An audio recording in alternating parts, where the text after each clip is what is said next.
카타니아에서 3시간 15분을 달려 시칠리아의 주도 팔레르모에 도착했습니다. 이곳이 바로 영화 대부의 마지막을 장식했던 팔레르모의 마시모 극장입니다. 지중해의 가장 큰 섬 시칠리아 마피아의 본고장, 제가 이탈리아 남북 종주 중 가장 기대했던 도시이자 이곳에 온단 하나의 이유였죠. 저는 이곳에서 어둡고 위험한 마피아의 흔적을 쫓으려 했습니다. 그러나 이 도시가 저에게 준 것은 마피아가 아닌 저의 이탈리아 파스타 톱3를 차지한 봉골레 파스타였습니다. 마피아 대신 미식의 보스를 만난 거죠. 반면 제 여행 계획을 송두리째 흔들어버린 한밤중의 페리 대참사도 팔레르모에서였습니다. 처음의 기대와는 완전히 달랐던 5박 6일의 좌충우돌 팔레르모 여정. 지금부터 카타니아에서 시작해 미식으로 구원받고 결국 튀니지를 가기 위해 살레르노로 우회할 수밖에 없었던 팔레르모 여행기를 시작합니다. 오후 3시 터미널에 도착하자마자 허기를 달래러 들어간 식당. 첫 식사인 연어 크림 파스타가 훌륭합니다. 이미 카타니아에서부터 시작된 시칠리아의 식전빵과 시칠리아 맥주 메시나에 빠져있던 저였습니다. 뒤돌아보면 5주간의 이탈리아 종주 중 식전빵과 맥주에서 시칠리아를 넘는 지역은 어디에도 없었습니다.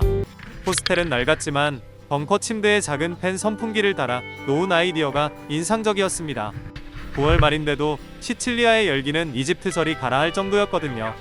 팔레르모는 고대부터 여러 세력의 지배를 받은 탓에 도시 전체의 건물들이 다른 본토 도시들과는 사뭇 느낌이 다릅니다.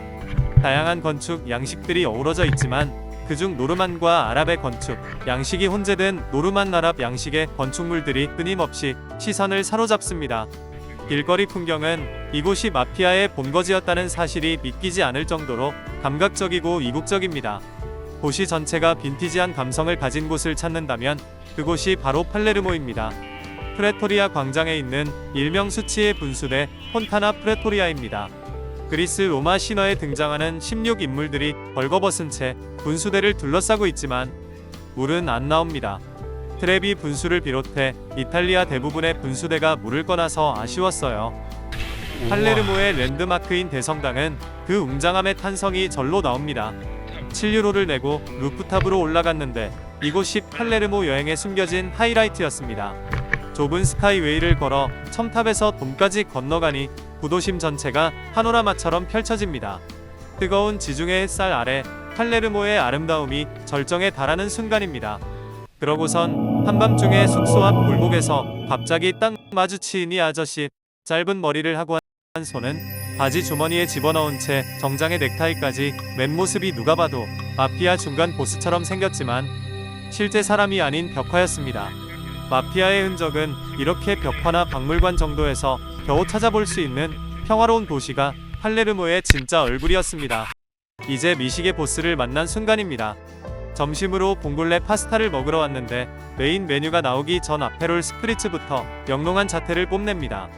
그리고 드디어 봉골레 파스타. 밀가루 향이 강하지만 면이 굵고 쫄깃한 이 파스타는 제 인생 파스타 톱3에 들었습니다.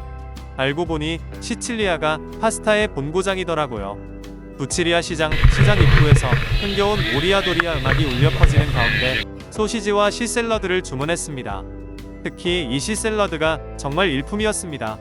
문어 숙회, 작은 조개류, 오징어, 새우, 홍합 등 각종 신선한 해산물을 적당히 익혀 새콤한 소스를 뿌린 음식인데 양도 푸짐하고 맛도 훌륭했습니다. 마지막 날 팔레르모와 석별의 정을 나누기 위해 구도심을 한 바퀴 다시 돌아봅니다. 대성당 광장에서는 남녀 학생 구분 없이 어울려 축구공으로 공놀이를 하며 평화로운 일상을 즐깁니다. 대성당 건너편 가게 입간판에는 약 7에서 8개 국어로 할인을 알리는 문구가 있는데 그중 단연 한글이 눈에 띄네요. 숙소 앞 어두운 골목에서 마주친 벽화 아저씨가 마피아의 잔상을 남겼다면 이 노인분은 좀 더 재미있는 방식으로 그 잔상을 이어갑니다. 자신의 집 테라스 밖으로 행인들을 향해 총을 겨누며 돈통을 내리던 노인, 잠시 긴장했지만 이내 웅장한 음악과 함께 이탈리아 국기를 흔드는 모습이 인상적입니다. 마피아의 도시는 이런 유머와 행위 예술로 그 흔적을 이어가고 있습니다. 부치리아와 함께 팔레르모 3대 재래시장 중 하나인 카포 스트리트 마켓을 거닐며 떠나는 도시의 활기를 느끼기도 했습니다. 이제 튀니스로 향할 시간입니다. 배를 타고 대륙을 넘어보겠다는 꿈을 실현하기 위해 굳이 배를 택했습니다.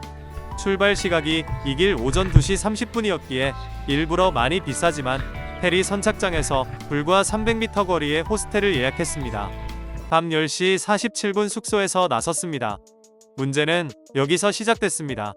페리 예약 대행사가 이메일로 알려준 선착장 주소가 엉뚱한 곳이었던 거죠. 구글맵을 따라갔지만 목적지를 불과 20에서 30m 앞두고 바다를 가로지르는 이상한 안내, 한밤중 워터프런트 상점가를 헤매고 깜깜한 도로변 철문이 굳게 닫힌 선사 앞에서 절망했습니다. 갔던 곳을 가고 또 가면서 수많은 행인들에게 길을 물었습니다. 대부분은 영어를 전혀 하지 못했고 영어를 하더라도 제가 가고자 하는 국제선 페리 선착장을 알지 못했습니다. 이미 마지막 체크인 시간인 오후 11시는 한참이나 지났고 제 조급함은 점점 극에 달해갔습니다. 그런 와중에 갑자기 쏟아오르는 워터프런트의 분수대.